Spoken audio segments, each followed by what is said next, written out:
भाई हमने एक वीडियो बनाया था जिसमें बताया था कि मेरा टोटल सेल 2 लाख का हुआ था और मेरा 60,000 लॉस चला गया है।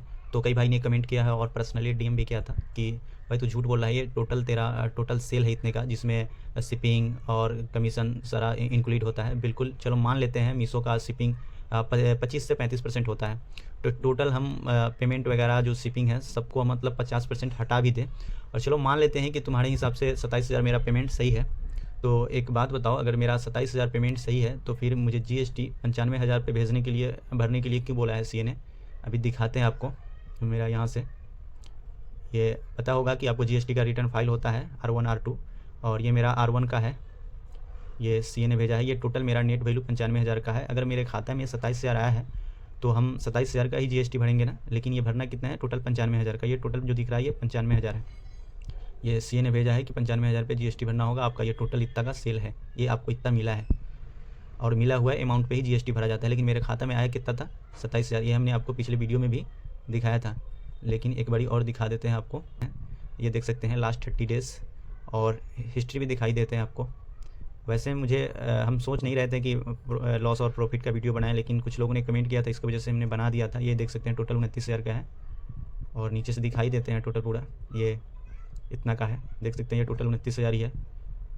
एक बात नहीं समझ में आता है कि चलो मान लेते हैं कि मेरा सेल उतना का नहीं हुआ है, तो फिर मीशो वाले ने हमें इतना पे जीएसटी भरने के लिए क्यों बोला है 95,000 पे? हम तो 27,000 पे ही भरेंगे ना। और ये मेरा टोटल सेल दिखा देते हैं आपको। ये दिसंबर में मेरा ये ईयर मप्स गया था, ठीक है। देख सकते हैं ये कितना है, मैं टोटल नीचे करके दिखा रहा हूँ आपको। ये टोटल मेरा गया था 301 पीस गया था, ठीक है। इतना पीस मेरा डिलीवर हुआ है ये पूरा। और वो पीस कितना का था, कितना था ये भी दिखा देते हैं आपको। ये याद रखिएगा 300 पीस था, ठीक है। 301 पीस था। और यहाँ से आपको दिखा देते हैं, यहाँ से चलते हैं इन्वेंट्री में, ठीक है। इन्वेंट्री में चल के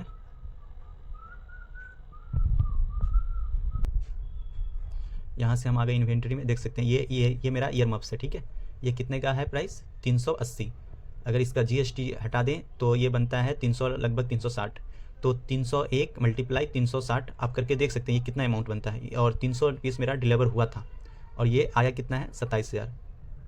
और सीए ने मुझे भेजा है वो चार्ट कि आपका सेल 27,000 का हुआ है, 27,000 का जीएसटी भरना होगा। अगर मेरा सेल 27,000 का हुआ है तो फिर मीशो ने मुझे 95,000 का R1 का रिटर्न फाइल जीएसटी का ये पेमेंट क्यों भेजा है, ये रिपोर्ट क्यों भेजा है? फिर बताओ, अगर गलत है तो।